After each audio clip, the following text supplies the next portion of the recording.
What is up, everybody? Welcome back to Always Gaming with another episode of Thronebreaker. Be sure to drop a like on the video and subscribe to the channel for more Thronebreaker content. But without further ado, let's get right into it. So we've made it to this city after the whole Black Relay incident, which is fucking insane.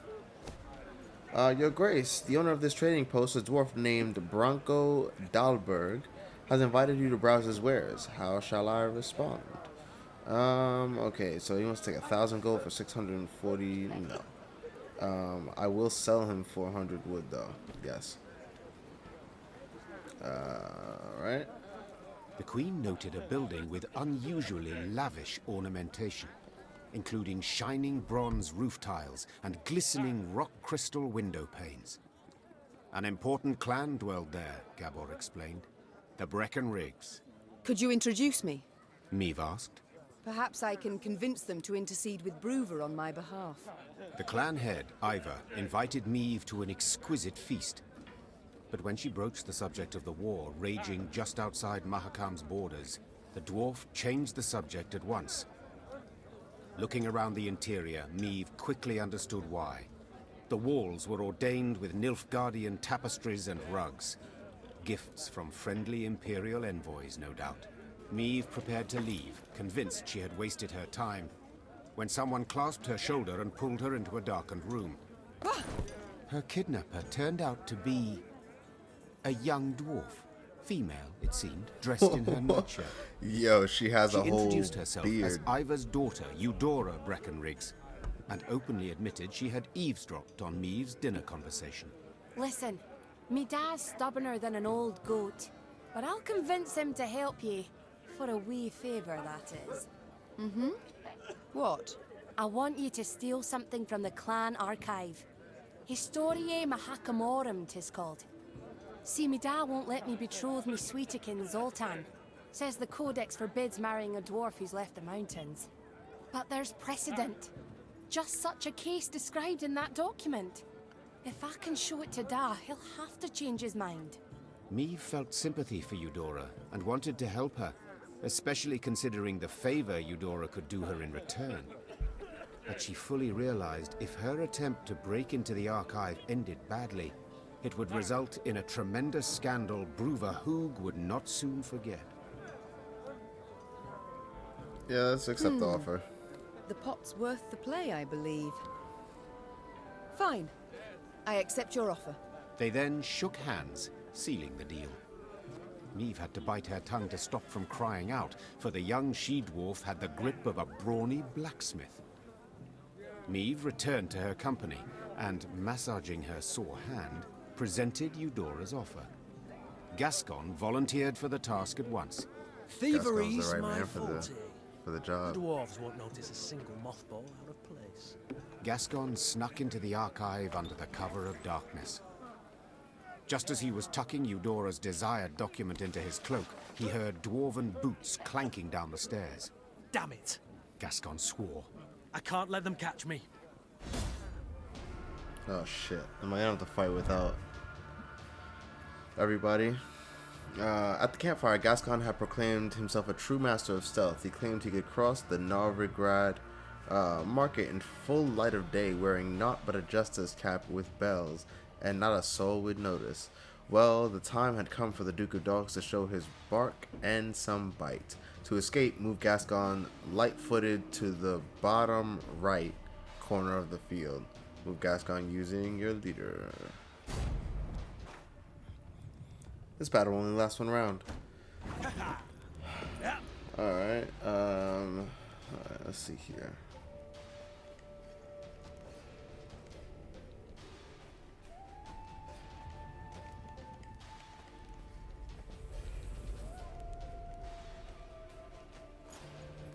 Move over. Right.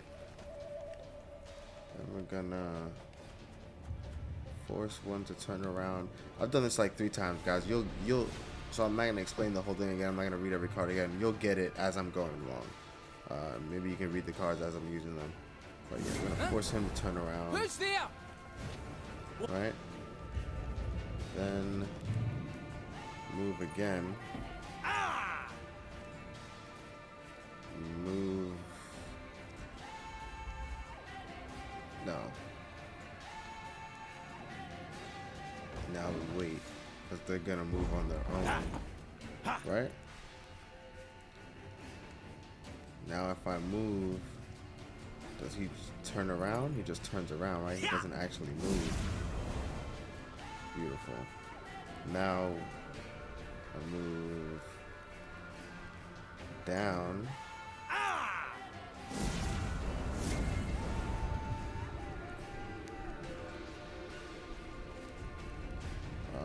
And over.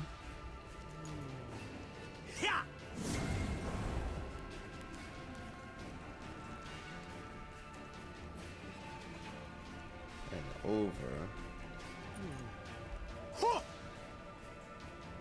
Right? And then I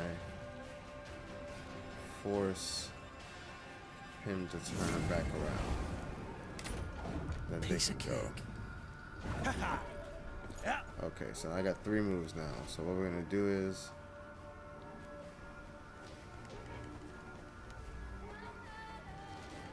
move down twice.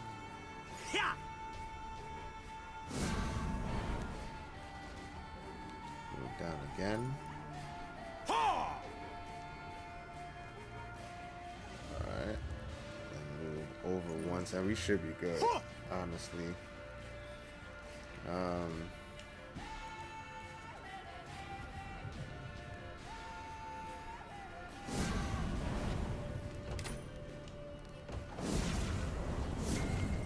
Just a bit more.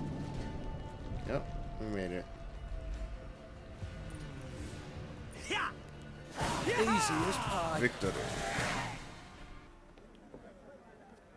Luckily, Gascon managed to do the deed quietly, so the dwarves never found out who had broken in.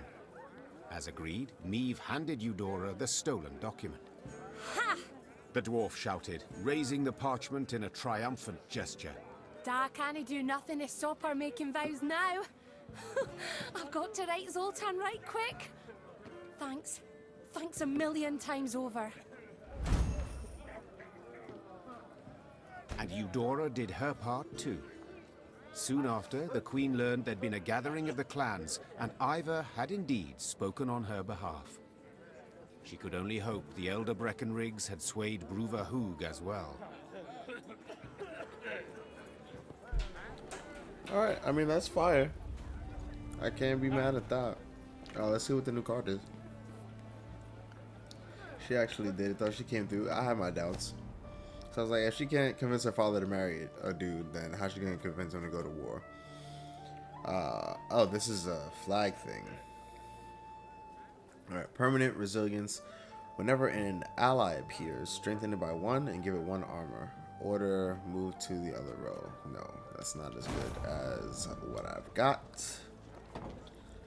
No, it ain't as good as what I got. No one can love me better. Alright, so Eudora Breckenriggs Chive.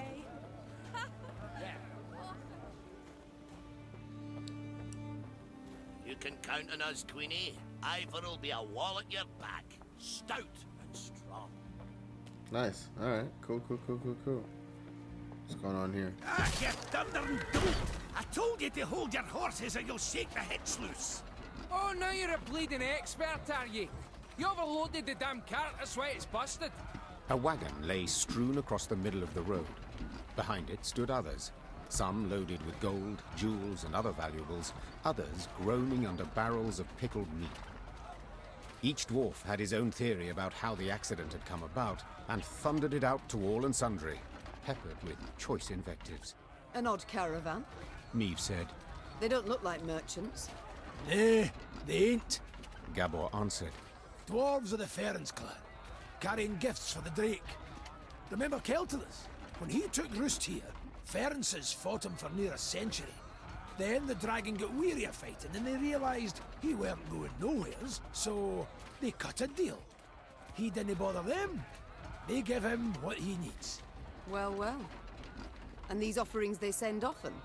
Every week. Excuse me, got to separate them lads, or they tear out each other's beards. Hey there! Cool your idiot heads! Gabor managed to douse his brethren's fiery tempers. but the wagon still lay across the road, blocking all traffic. Queen, Said Xavier. it is an easy repair. I've the tools, the parts. Need but your permission. Of course. Go see what can be done. Xavier did indeed make quick work of the problem. Within moments, the wagon was rolling smoothly down the road, good as new, Well, shaft me, your highness. said one of the dwarves. Your engineer's got a pate like stewed meat, but he kens his trade, that's for certain. I'll convey your words to him. Or at least part of them. Yeah, you just played Me and the shit out of lads will be Xavier. on our way now, but first, take this. Bit of gold by way of thanks.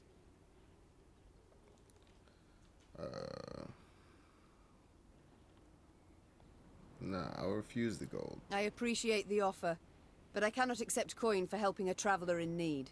Common decency it is. Huh? In our times, decency ain't common at all, but as you wish. Farewell. The dwarf bowed in parting, shook the snow off his beard, then rejoined his caravan. Within a few moments, the wagons had disappeared around the bend. Yeah, I mean, I could have taken the gold. I feel like refusing the gold, though, is going to yield me a greater reward later. I mean, I could be wrong, but we'll find out. Lady, this forge belongs to a famous armorer by the name of Nico Skaggs. Truly, never in my life have I seen finer studded leather and mail. He's willing to sell, but not for coin. He is buried up to his neck in it. Instead, he asks for labor. New hands he can train to work at his forge. Yeah, why not? Cool. Yeah, let's go get this stuff real quick.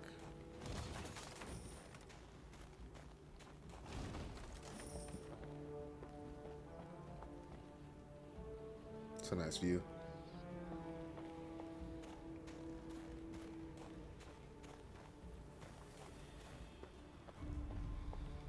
Alright, I have no idea where we're actually headed though. I don't think there's really a point on the map where I need to go. No. I mean, up there, yeah, but... Alright, cool. Yeah, we're on the right track.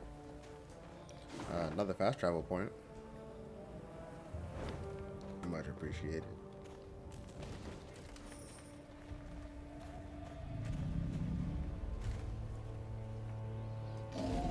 Yikes.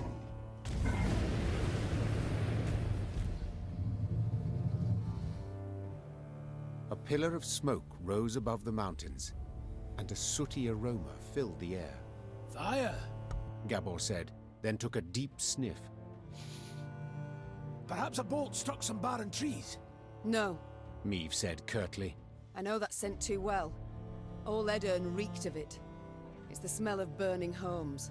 The Lyrians quickened their gait. Soon they saw a town fully aflame, and a roaring, furious dragon above it. That's your Keltiners? Gascon asked, shielding his eyes from the sharp glare emanating from the city. You were right. Perfectly harmless. Dinna ken was get his knickers in a bunch. The dwarf said, grabbing his axe from his belt. Queen, we got to make haste to the rescue. Yeah, of course I'll help fight the dragon. Reynard! Meve called out. Hopefully we get some like Have our men wet their nice clothes for a dragon modicum scales of we fire can make into protection. dragon armor or We something. move as soon as they're done. Your Grace, they are Fireproof but common armor. soldiers. To fight a dragon, I know, but we must help them, or at least try. While Reynard went to pass on the order, Meve turned to Gabor. This dragon, has it any weakness? Fear not, Said the somber dwarf. except a fondness for raw meat. Meve nodded and swallowed dryly. Despite the cold, she felt sweat pour down her scalp. Stifling her fear, Meve gave the order to attack, and her soldiers rode into the flaming city. From up close, Keltalis looked even more terrifying. Though enormous, he moved with shocking agility, like a lizard scurrying over sand. With one swing of his paw, he snapped the necks of 3 dwarves, then bisected a forge with a powerful bite. After that, he turned his attention to the Lyrians. More of you! Holy shit, it talks. He said, twisting his bloody maw into a horrifying smile. Good! That's crazy. Was not expecting that shit to talk. 60. Okay, so this is gonna be a problem. Eliminate Keltulius or Keltulus. Before Meve arrived in Mahakam, she had only ever imagined dragons, fantasized about them based on worn engravings and troubadour tales. Now, would she not only see one in the flesh, she would attempt to slay it. The very thought paralyzed her with fear. How to wound a beast with scales harder than steel, or defend against fire fiercer than the hottest furnace. This battle will only last one round. Thankfully so. I was fighting dragons and shit. Okay. Every turn on turn start, spawn fire on opponent's side. Great. After 3 turns on turn start, move to the opponent's side and damage all units there by 1. Okay.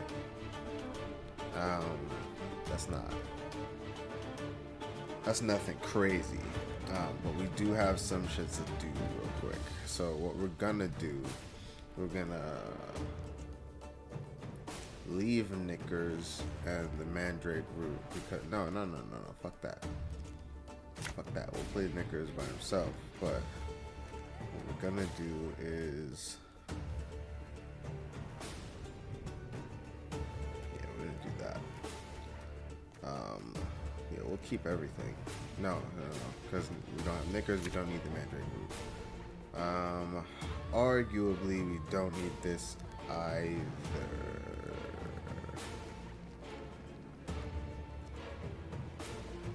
But we're gonna keep it. All right. Yeah, this is what we got. Let's do it. Behind me! Stay together!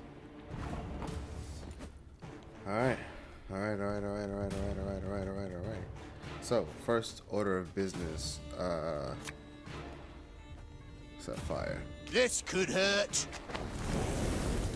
Then we bolster one of the arbalists, so hopefully somebody stays alive. Up and kill the dragon. It has to be possible. Alright, now what we're gonna do is we're gonna play this back here. Again and again and again. Ah, shite! How do I get that shit off my... Every 2 turns on turn start, force 2 adjacent units to duel this unit. After 3 turns, move to enemy. 2 adjacent units to duel this unit. Okay. To be honest, it's probably not the worst thing that could happen. Can I still damage it? To your I command. can. Okay, good. Didn't realize. Another one. So yeah, we'll play some. No, we'll start building out this back because it doesn't have the fire. Then we'll play another one. Yeah. And bolster this.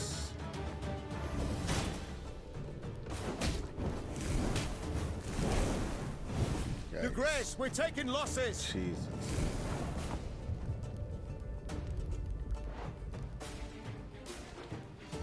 Alright. Next we play another arbalist. Next turn he should be out of here anyway. Actually we need to get him up there. It's down to 12. Alright, yeah. I'm not too worried anymore, actually. So this should be the end of it, honestly. Knickers. We'll boost the Arbalist. They should finish him. Yeah, done. Out of here. Victory. Mom! That day, many I just slayed a Lyrians dragon. perished, either to the dragon's all-consuming fire or to its flesh-rending claws. Yet their sacrifice was not in vain. Together with the dwarves, they were able to grievously wound Keltulis, forcing him to flee. The howls of the wounded monster rang throughout the valley. That's right, howl, you scurvy snake! Shouldn't he have attacked us, eh? Damn fuel lizard! Meve, that's Vavrenik, elder of the town and all the Ferences. My regards and condolences. Eh, tain't so bad.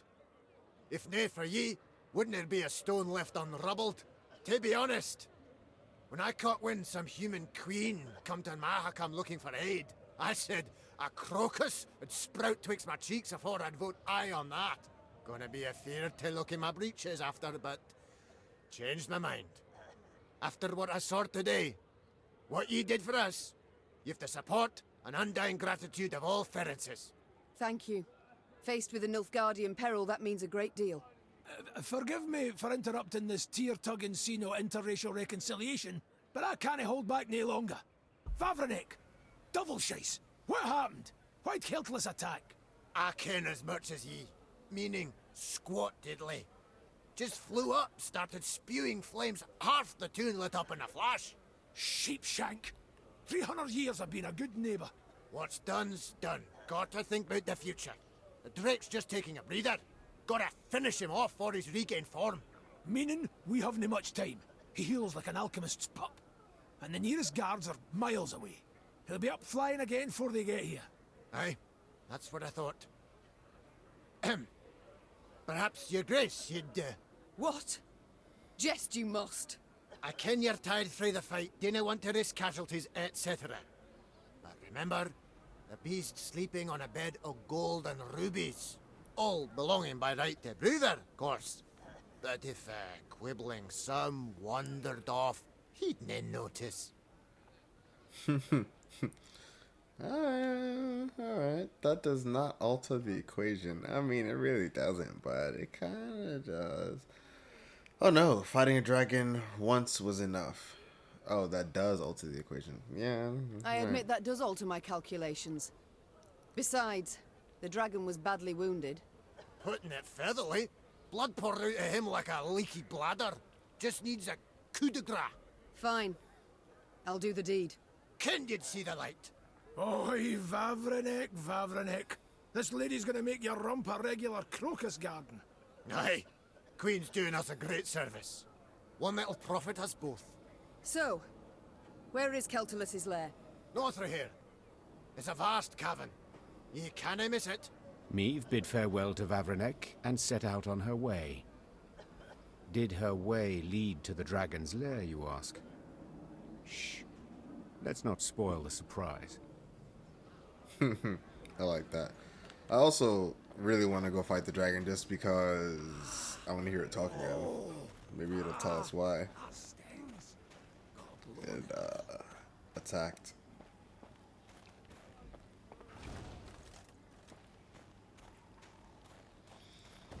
Alright, let's check this map real quick. So they're saying the dragon's lair is up. Yeah, okay. And that's the only thing up north, so we might as well go do that first. Defeat the dragon. It's my terrible accent. My dwarven accent. My inner dwarven self.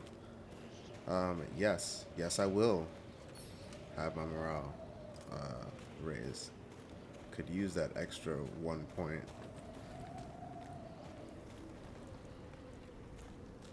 What's down this way? Anything?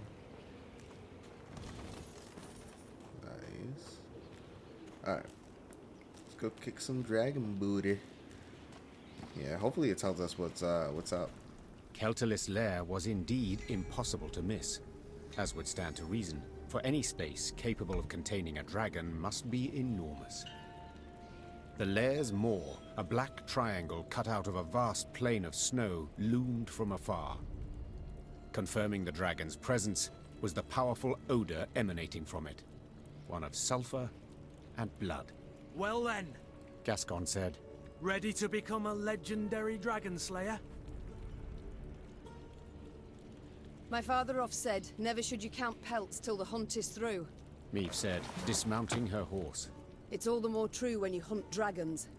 He's wounded, yes, but one puff of flame, and we shall be not legends, but corpses. Leave all thoughts of foolhardy bravery behind. The Lyrians crept across the dragon's threshold. They walked single file, shields raised, watched by bats hanging from the ceiling.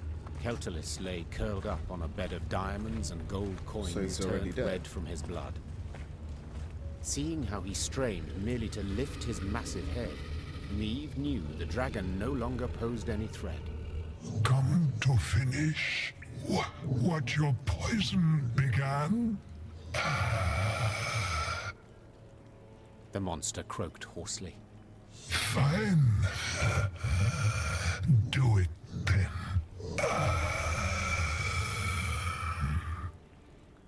Keltalis turned over, exposing his vulnerable underbelly, and waited calmly for the fatal blow. No, let's talk to your boy. See what's up. Wait. Meve said, dropping her sword. What poison?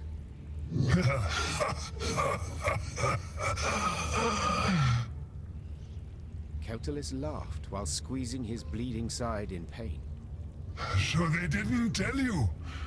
Lousy munchkins. Hey! Watch your tongue! Gabor yelled. Sides, I didn't ken anything about it.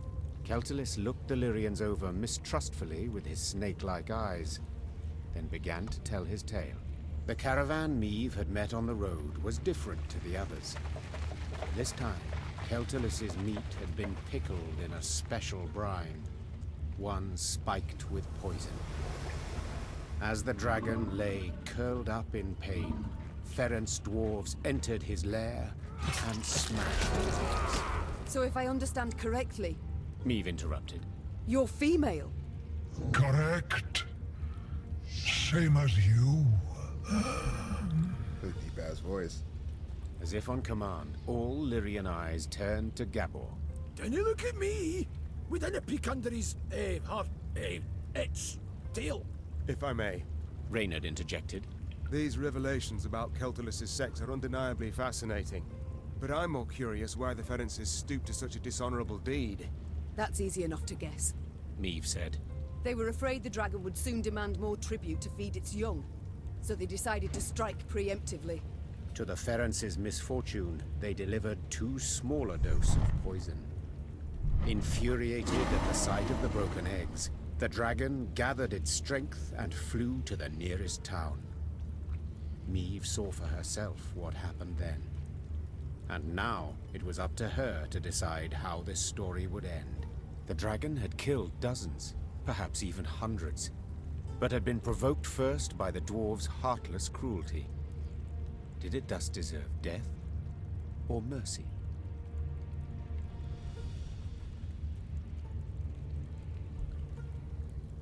This is rough because I feel like the dragon deserves mercy. Okay, let Keltalis heal and leave Mahakam. Yeah, we'll let him leave. When judging my subjects, I would sometimes not know who bore the greater guilt. Said Meve. But as ruler, I had to reach a verdict, often a harsh one. The Queen returned her sword to its sheath. This is not my land. Meve said. Nor are these my subjects. I don't have to choose the lesser evil. Meve! Gabor hissed. Bruver will be furious. Let him. And you, dragon, swear me this. When you heal, you shall leave Mahakam and never return. You've my word. And my gratitude. Meve was about to leave the cavern when the dragon blocked her way with its tail, then gathered a smattering of valuables at the Queen's feet. Each would be the prize of the Lyrian crown jewels. News that Meve had spared the dragon, which had killed dozens of dwarves, did indeed enrage the inhabitants of Mahakam, the Ferences in particular. But when the clans considered driving the Lyrians from the pass, Elder Vavrenek opposed it. No matter what happened after, he had sworn Meve his undying gratitude. Facts. And we got 8,000 gold. Beautiful. Which is more than enough for us to pay up on that upgrade we wanted. Where is it? here. 8,000. There we go. Booyah. Very nice. Alright. Cool, cool, cool, cool, cool.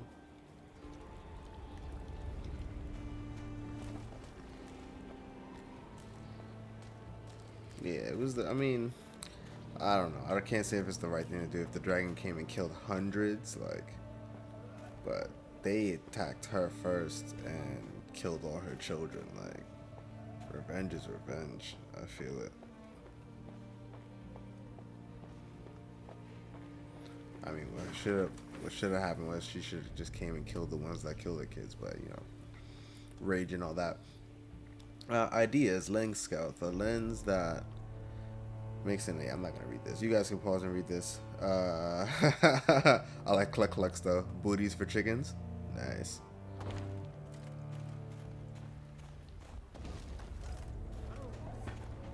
All right. We'll get this first before we do anything. Yeah. Let's go down here. Let's see what's up with these guys. Is he gonna jump? Don't do it, bro. Meve squinted, the better to see the scene. Several dozen dwarves had gathered on the cliff overlooking the chasm. All were turned towards a ramp, at the peak of which stood a barrel. What is that gathering about? Asked the queen. Have we a feast day? Nay, Answered Gabor grimly. 'tis an execution. A hairy head peeked out of the barrel. The long, pointy nose and ears left no doubt that it belonged to a gnome. The first Meve had ever seen in her life. Help! Save me! The gnome yelled. They aim to kill me! Cast me in the chasm! Shut your maw! Barked the dwarf standing next to him, who then shoved the gnome inside the barrel and covered it with a lid. Your crimes! The sheer weight of it, hey! No lighter punishment is fitting. The other gathered dwarves nodded approvingly. Two gripped the barrel, lay it on its side, then lifted it to cast in the chasm, paying the thumping from inside it no heed. Intervene on behalf of the gnome. Don't intercede. I mean, I don't know. I don't know his crimes, but let's intervene. Fuck it. Meve leapt from her horse, and ignoring Gabor's objections, scrambled up the ramp. Oi! You're not allowed! Hey, damn it! What do you think you're doing? I think it's obvious. Preventing the execution. Thanks be to the gods! Whoa, wench! You've no such right. Judgment's been handed down. Sentencing's done. Yes, and a cruel sentence it is. One that prompts me to wonder what the accused did to deserve it. Better to ask what he didn't do, the varmint. Arrived here with his peddler's wagon full of tricks and gadgets. Went from house to house, praised his rubbish to the high heavens. And what's it he sold us? Bombs that go off in your hand. Beer growth formula that makes your hair catch fire. Music boxes for the kiddies. Once cranked, they never plough in stop. You needed but to loosen the screw in the back and... Shut your maw, ye roaster. Doesn't it matter all that? 'Cause we'd have forgiven it if he hadn't broken our sacred rules and hallowed customs. Which ones, if you don't mind me asking? Enter the smithy, cap on his head, held nails between his teeth, and poured fruit syrup in his beer. Raspberry. Blech. Just the once, and but a few drops. You got nothing to explain your villainy, scoundrel. Not a thing. And that's not even the worst. Saved his highest crime for the end. He was in a mine. And he whistled. Ooh. Oh, that's bad. Bugging. Shouldn't have done that. Hi, he did. Whistled. Through his teeth. And hummed in harmony, a long warble. We all heard it up and down the shaft, and our grand-elders were clear. Death's the punishment. Death by barrel roll. Hey, the punishment is cruel and unusual and not commiserate to the crime. Yeah, but we're not in We're in their land, their customs. Can you recite the exact stricture he broke? Do what you must, what your laws require. May I buy his freedom?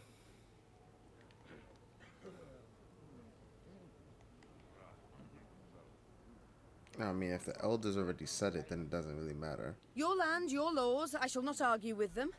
But perhaps there is Facts. another way. Can a bail be posted? Well, the law does allow for something of the sort. But I didn't see how that job is worth it. Oh, aye. He is. He is. Willing I am to take him at his word. Does that suffice?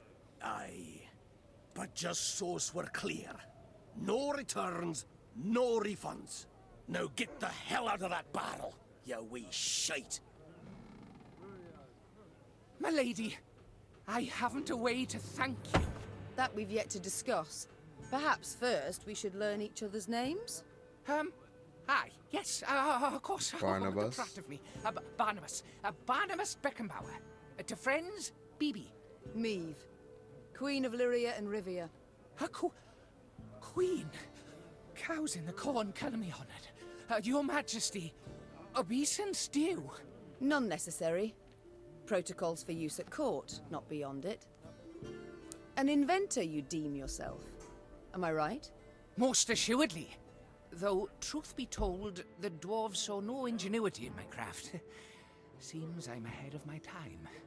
Fiery bursts in the palm of your hand. They shall be in fashion one day, to your mind. Oh, nay, just a bit of misfortune, that's all that was. You see, I mistook mercury fulminate for saltpeter. The vials stood beside each other, see, and... The details I need not know. But one matter I am curious about. Could you construct a bomb that would explode when desired? For instance, beneath my foe's feet as they stepped over it. Of course I can. It's simple. Why then? You wish to show your gratitude? You must join my ranks. Assist me to defeat Nilfgaard. Defeat Nilfgaard? Pure ambition, that is. But I'd have been a barrel of broken bones at the bottom of a ravine, if not for you. I'll do what you ask to pay off my debt.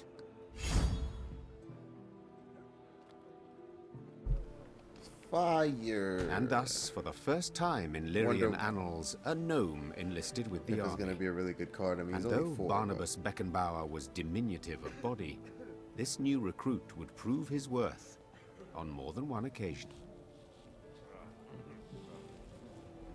Let's check him out.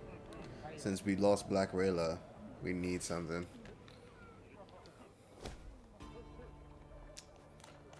Alright, where your boy at? There he goes. No, that's not it. Lyrian Cavalry. Play a copy of this unit from your deck. Yeah, cool. Oh, loyal. Alright, I mean, yeah, that's cool. But, nah. There we go. Create a trinket. Ooh. Really? Spawn one of 3 randomly chosen cards from a specified faction and from neutral cards only. Yeah, that'll be useful. And you are definitely down with the get down, my friend.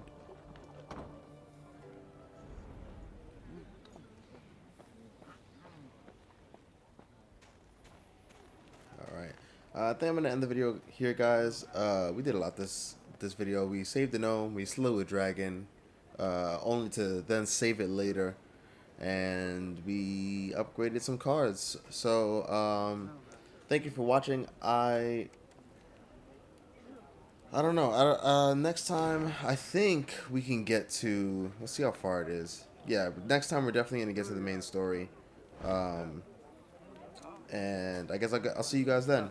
Drop a like on the video if you liked it, dislike it if not, and subscribe to the channel for more Thronebreaker content. I will catch you guys on that next video. Later.